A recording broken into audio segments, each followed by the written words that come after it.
Crystal here from Crystal's Quail and Cocktails. So I started to record, realized I didn't have everything I need and something wasn't going to work, so I scratched that. But I don't edit, I just do one take, right? It's like it's live. I mean, it's not live, but it's like recorded live and then you get to watch it on YouTube. So it's after midnight here at my place in Maryland. Why am I setting up these brooders now? Because I have babies hatching that I didn't plan on hatching today. And I'm going to need to move them tonight because you have like a chick that hatched running around dry, happy. And then you have chicks that are just hatching that are super tired wanting to take a nap. And when you put as many eggs in the incubator as I do, it's a lot of chicks running around. So I pull babies out about every 12 hours. So I will be pulling babies out basically before I go to bed. And then, around noonish tomorrow, I'll pull any other dry babies out.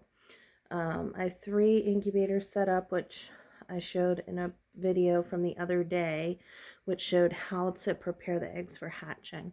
So that would be after incubating. So you take the eggs off the turner, set them on the plastic mesh screen, you up your humidity, you may have to adjust your temperature because now they're on the mesh screen and not on the turner, and there's a heat difference at egg level. So now I'm up late setting this up and I'm drinking my cocktail. Ta-da! Lovely cocktail. I don't know. I don't post too much on Instagram, but I try to post a cocktail a week. So if you're interested in that, you can find that at Crystal's Quail and Cocktails on Instagram. Okay, so what we have here is a tote that I've converted into a brooder. This is a bracket for a chick nipple waterer that I have drilled holes and screwed on, finding random screws and random nuts to screw on the backside, and pine shavings. So I don't want to forget to mention pine shavings, no cedar, it's poison to birds. No compressed pine bedding yet. I do prefer it because it creates a drier environment. However, when your babies are little, the pine pellets, they look like rabbit food, like pelletized feed. Obviously, it's not feed, but when it gets wet, it basically turns into dust, which then pretty much looks like their feed, and you don't want your chicks eating pine dust, right? So we got our tote, our bracket, our pine shavings. Now we're going to keep setting up our brooder. So here is our nipple waterer, which I've lowered it, as you can tell, super low. It's maybe a little above an inch, like difference here. Hard to say, maybe 1.25 to 1.5 inches. This is the typical chick waterer. However, not all chick waterers are created equal, and when you have quail, that makes a difference. So the bigger channel that you have, the more likely for drownings. So this is one I had found that has a more narrow channel. So I'm going to set my chick water next to the nipple water, hoping that any chicks waiting for a drink might peck at the nipple water. And basically, once you have one who's learned how to use it, they teach everybody else. So it's super easy. The next thing that I have here is the bottom of the chick feeder. So the top part has the circles in it. The chicks will be way too small. They won't be able to eat out of that. So you want to put their feet on a flat surface. So I'm just going to set that there. And then I have Quail starter here. So I buy my feed from a local lady. She's local Philly, so 3 hours away. But she delivers because I order a lot of feed at a time. But most of the time, if you buy your feed from Tractor Supply or Southern States, you are going to need to grind your feed down for the first week or so for your quail babies because it's not going to be small enough. Luckily, this feed is small enough. So I don't have to worry about that and constantly running my Vitamix to grind feed down. Okay, so we have food, we have water. Next thing, showed in a lot of my videos, temperature gauge. So I'm going to set my heat lamps on this side. That way the birds can move in and out of the heat. They're too hot, they can move away. They're too cold, they can move underneath of it. So this was the size of my original brooder when I first started. I think the next day, way too small, went to the store, bought a bigger tote. However, I set this lid this way. So I just, I didn't make this one. This is an original.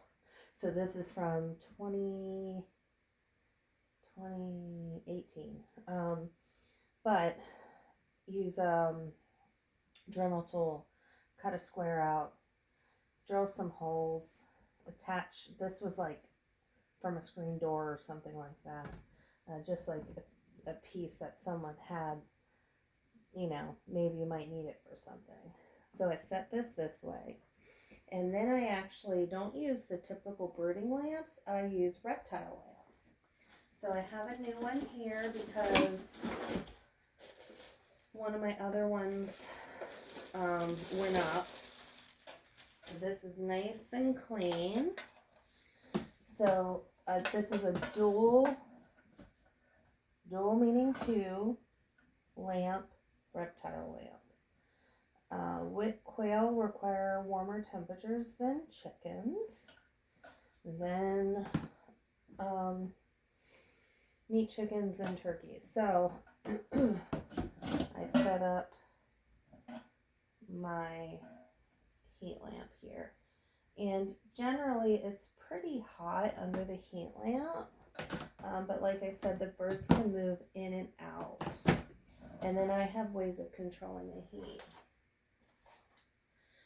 For my heat bulbs, I use ceramic heat bulbs. I don't use the red light. So I'm going to screw my heat bulbs in. And I started using the reptile lamps because when I started this, my son was 2. And even though you touch this, it's hot, it's not going to give you a severe burn as if you touch the bulb.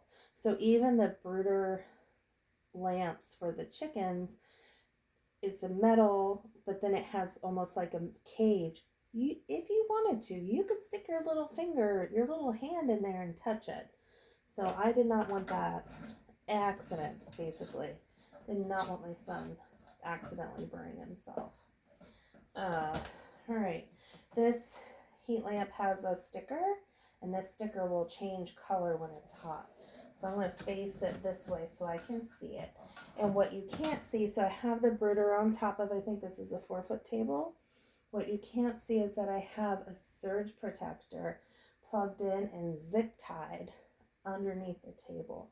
And basically that's just dedicated to my quail brooders because I will have 2. I will have one on top and one underneath. So I'm just going to plug this in and get it started.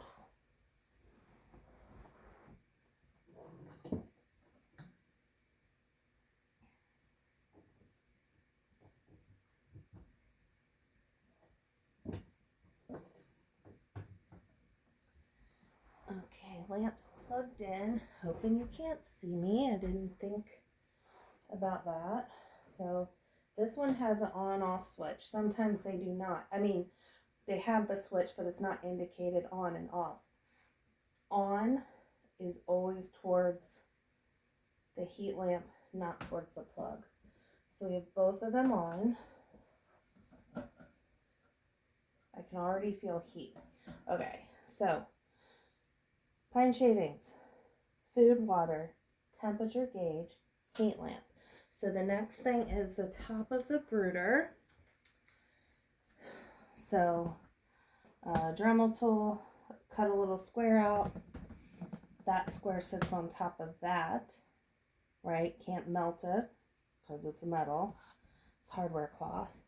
And what I needed to do, so I usually use swaddle blankets, and I drape it over top of the brooder. However, one is missing and the other three are in the aviary, so they're filthy. So I'm not putting that in my house. So what I have is an old crib sheet from my son.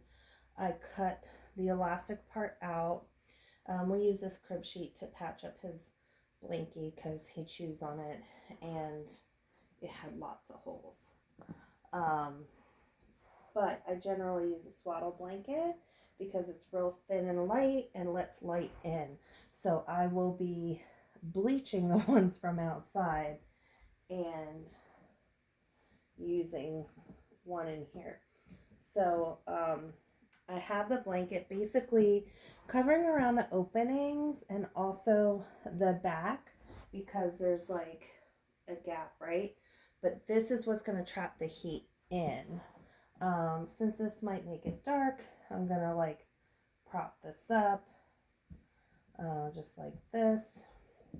But this is what's going to trap the heat in, and it's going to warm up the whole brooder. So we want to get the brooder nice and warmed up before we put chicks in.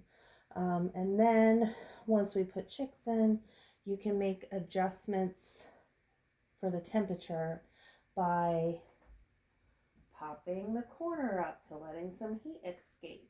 So generally that's what I have to do, is pop the corner up. But what this also does, besides maintaining heat in the entire thing, is keep the dust out of your house. So it is never recommended to brood birds in your house. However, for me, you have the most quail chick losses within the first week, week and a half. I like having them where I can see them all the time. So I will keep them in the house for a week to week and a half, and then I'll move them into brooders in my aviary.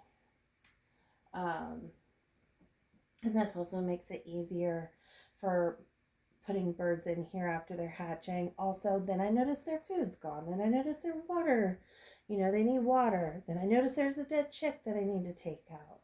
So definitely can't put my rubber stamp on it to brood them in your house.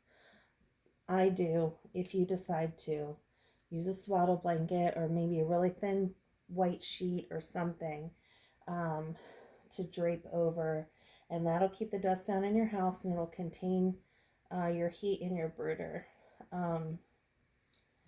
This isn't ideal. This isn't what I usually use, but like I said, what I typically use needs to be washed. So I don't know what happened to that fourth blanket. So that's the brooder being set up. I hear babies chirping. I'm going to leave them be until probably right before I go to bed. That's because I just want to give them as much time as I can to dry out and to let this come up to temperature. It does get pretty hot directly underneath of the heat lamps. So your babies are cold if they're huddled together. They're hot if they're away from the heat source. Once the birds start hanging out about halfway down the bin, then that's when I will turn a heat lamp off. Since it's 2, I'll turn one off and then cover it up completely. And then that gives some time, and then I can pop the corner up, and then that'll cool it down a little bit more. So this is how I adjust my temperature in my brooder.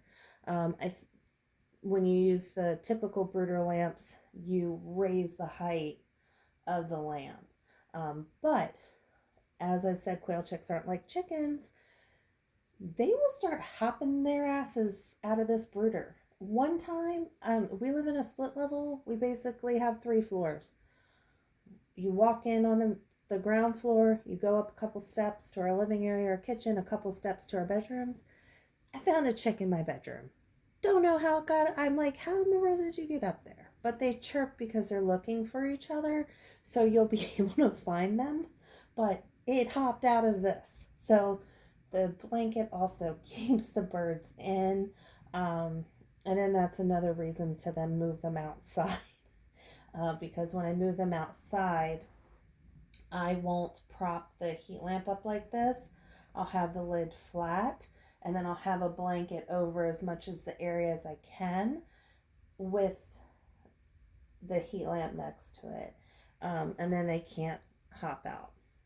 But at some point, probably around the week and a half range, they'll start being able to hop out of your brooder bin. So that's exciting, chasing little birds around. So I'm on my second batch, my second big hatch, and I think I took the lid off and I went to go get feed, and I didn't think they'd be able to hop out yet. And I told my 8-year-old, I was like, can you just stand here and just, if someone gets out, let me know. And I come back upstairs from getting the feed, and he's like, 3 hopped out, but I chased them down and put them back. And so it's always a fun adventure. But I wanted to show you how I set up my brooder, since I know it's not typical. I have great success in my hatch rates and my brooding.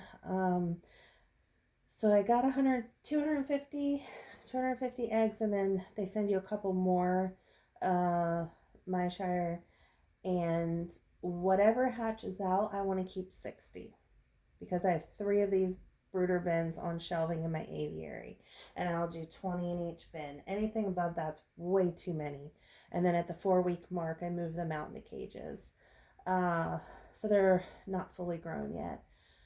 They start laying between 6 and 8 weeks, depending on the amount of light during the daytime, and if you supplement like them. But it's 6 to 8 weeks. So so I have 250. I would expect at least 125 to hatch. So if I keep 60, I'm then selling 65, and that pays for the eggs. So I get free birds. So it works out. All right, I think that's going to do it for tonight. Thanks for staying up late with me, watching my brooder video. Hopefully it was educational. I don't think I have anything else to share tonight. I've posted other videos, like a peek in my brooder, like when the birds are out in the aviary. I posted how to set up the styrofoam incubators. I posted switching it over to hatching, just random things. But I'm doing everything in one take with no editing, so hopefully I don't bore you. All right, so I will video at some point the quail chicks. So I bought a new incubator with a bigger window, and I'm hoping when they're hatching that I will be showing you that, because you'll be able to see it easier that way. But I'm just basically filming things as I'm doing them. So, which is why you don't see me in the videos, because I'm always in jammies, always, a hot mess, whatever. All right. Till next time. Good night.